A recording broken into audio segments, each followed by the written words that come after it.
जब फैमिली या घर वाले लोग ऑटिज़म या स्पीच डिले के डायग्नोसिस को एक्सेप्ट ना करें तो वालिदैन को क्या करना चाहिए। आज एक बहुत ही इंपॉर्टेंट सिचुएशन पे हम बात करने वाले हैं, क्योंकि अक्सर वालिदैन मेरे पास क्लिनिक पे आते हैं, माएँ ख़ास तौर पे क्लिनिक पे आती हैं। वो कहती हैं, डॉक्टर साहब मुझे लगता है कि मेरे बच्चे को स्पीच डिले है या ऑटिज़म के फ़ीचर्स हैं, लेकिन घर वाले जो हैं वो इस बात को मानने के लिए तैयार नहीं हैं, वो चेकअप के लिए भी राज़ी नहीं हो रहे थे। या कोई हमें कहता है कि ये घर वाले के इसका बाप भी लेट बोला था, ये भी बोलना शुरू कर देगा, या अमूमन लड़के लेट बोलते हैं तो इंतज़ार कर लें, या एक अभी बहुत छोटा है और ख़ुद ठीक हो जाएगा।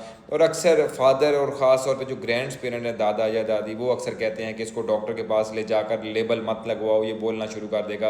लेकिन सबसे इम्पोर्टेंट सवाल ये है कि अगर वाकई ही प्रॉब्लम हो और हम वेट करते रहें तो क्या इससे ज़्यादा नुकसान हो सकता है किसी को? तो ये नुकसान होगा तो किसको होगा? तो ये नुकसान सबसे ज़्यादा बच्चे को होना है।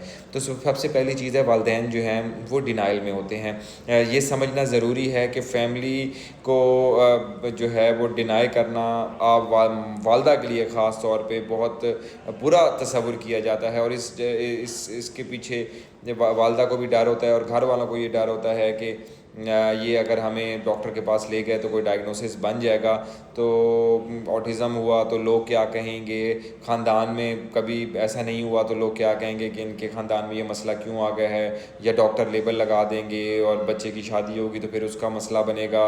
और फादर इसलिए अक्सर डिनाई करते हैं क्योंकि एक्सेप्ट करना जो है वो मुश्किल होता है, और जो बच्चे को स्पेशल नीड की ज़रूरत हो और लंबा रिसर्च चलनी हो तो ये एक्सेप्ट करना वाकई ही बहुत ज़्यादा मुश्किल चीज़ है। इसलिए ग्रैंड पेरेंट्स अक्सर कंपेयर करते हैं कि हमारे ज़माने में भी तो बहुत सारे ऐसे बच्चे थे, वो ठीक हो गए हैं, आज वो पायलट लगा हुआ है, आज वो डॉक्टर बना हुआ है, आज वो इंजीनियर बना हुआ है।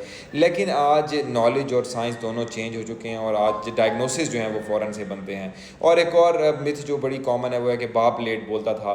तो ये बहुत कॉमनली सुनने में आता है, इसका बाप भी 4 साल की उम्र में जाके बोला था, या इसके कज़न्स भी हैं वो भी 4 साल की उम्र के बाद बोलना शुरू हो गए थे। लेकिन ये समझना ज़रूरी है कि हर लेट स्पीकिंग चाइल्ड नॉर्मल नहीं होता। कुछ बच्चे सिर्फ लेट टॉकर हो सकते हैं, लेकिन कुछ बच्चों में ऑटिज़म, हियरिंग प्रॉब्लम या डेवलपमेंटल डिले का इशू हो सकता है। और सबसे इंपॉर्टेंट बात यह है कि अगर प्रॉब्लम नहीं है तो चेकअप करवाने में क्या नुकसान है, लेकिन अगर प्रॉब्लम है और हम डिले कर देते हैं तो वैल्यूएबल टाइम बच्चे का वेस्ट हो जाता है। अब माँ क्या करे जब फैमिली सपोर्ट ना करे? तो अगर डाउट है तो कुछ स्टेप्स मैं आपको बताता हूँ, उसको फॉलो करें। नंबर 1 है कि एविडेंस को कलेक्ट करें। इमोशनल बात करने की बजाय वालिदैन को, बच्चे के वालिद को या उनके वालिदैन को वीडियोस के ज़रिए या कोई एग्जांपल शो करके दिखाएं, या उन्हें बताएं कि जैसे बच्चा नाम पर रिस्पॉन्ड नहीं कर रहा, आप इसको बुला कर देखें, बच्चा आई कांटेक्ट नहीं कर रहा, बच्चा वर्ड्स नहीं बोल रहा, बच्चा आपको कॉपी नहीं कर रहा, उनको मोबाइल से वीडियोस निकाल के दिखाएं, या फादर को या ग्रैंड पेरेंट्स को बड़े सुकून से दिखाएं। उनको विजुअल प्रूफ जो है ना वीडियो के साथ, वो बहुत जल्दी उन पर असर करेगा। दूसरा स्टेप है, ब्लेम ना करें, कि कभी ये ना कहें कि आपकी वजह से डिले हो रहा है, इससे रेजिस्टेंस और ज़्यादा बढ़ती है। अल्फाज चेंज करें कि मुझे थोड़ी फ़िक्र हो रही है, हम इसका जो है बस चेकअप डॉक्टर को करवा लेते हैं, देखते हैं वो कहता क्या है। अपनी टोन को जो है वो थोड़ा कंट्रोल में रखें, काम रखें टोन को। उसके बाद जो है वो उनसे कहें कि सिर्फ चेक करवाना है, लेबल नहीं लगवाना, क्योंकि फैमिली अक्सर ऑटिज़म के वर्ड से ही डर जाती है। इसलिए स्टार्ट करें, आप कहें कि जी सिर्फ डेवलपमेंटल असेसमेंट के लिए डेवलपमेंटल पीडियाट्रिशियन को दिखाना है, ये ना कहें कि हो सकता है इसको ऑटिज़म हो तो हम जाके चेक करा लें। वर्ड्स की सिलेक्शन है वो बहुत इंपॉर्टेंट है। अगला स्टेप ये है कि डॉक्टर के पास वालिद को या दादा दादी को लाजमी लेकर जाएँ, या जो भी घर में रेजिस्टेंस शो कर रहा है, क्योंकि कई दफ़ा फैमिली जो है वो माँ की बात को इग्नोर करती है लेकिन डॉक्टर की बात सुन लेती हैं। इसलिए फादर को डायरेक्ट डॉक्टर से मिलवाएं, डॉक्टर के पास ले जाएं। जब डॉक्टर सुकून से एक बात समझाता है तो एक्सेप्टेंस के चांसेस बढ़ जाते हैं।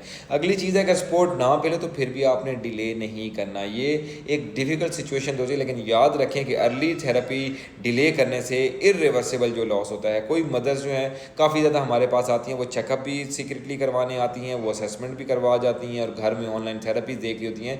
ये भी एक बेहतर चीज़ है, लेकिन इससे ज़्यादा बच्चे के लिए करना है। अब वेटिंग का नुकसान क्या होगा? ब्रेन डेवलपमेंट जो है वो शुरू में ही होती है, ये ध्यान रखना। फास्ट डेवलपमेंट शुरू में, एक से यानी पैदाइश से 5 साल की उम्र तक का बच्चा जो वो गोल्डन पीरियड है, वो रैपिड ग्रोथ का पीरियड है। इसमें सिर्फ स्पीच डेवलप नहीं होती, इसमें सोशल स्किल्स भी डेवलप होते हैं, इसमें लर्निंग की फाउंडेशन बनती है। अगर हम 2 से 3 साल तक वेट करते रहेंगे तो थेरेपी का जो बेस्ट टाइम है वो मिस हो जाएगा और बाद में इम्प्रूवमेंट स्लो हो जाएगी। एक बात याद रखें कि चेकअप करवाना ज़रूरी है, लेबल लगवाना ज़रूरी नहीं है। चेकअप का मतलब होता है अपने बच्चे के लिए बेस्ट डिसीजन लेना उसके डायग्नोसिस के मुताबिक। अगर सब नॉर्मल हुआ तो आपको तसल्ली हो जाएगी, और अगर डिले हुआ तो अर्ली थेरेपी बच्चे की ज़िंदगी को बदल सकता है। और अक्सर मैं पेरेंट्स से कहता हूँ कि वेट करने से बच्चा ठीक नहीं होना, लेकिन अर्ली एक्शन लेने से, अर्ली इंटरवेंशन से लाजमी बेहतरी आनी है, क्योंकि हर बच्चे का हक है कि उसको वक्त पर प्रॉपर थेरेपी मिलनी चाहिए। Thank you.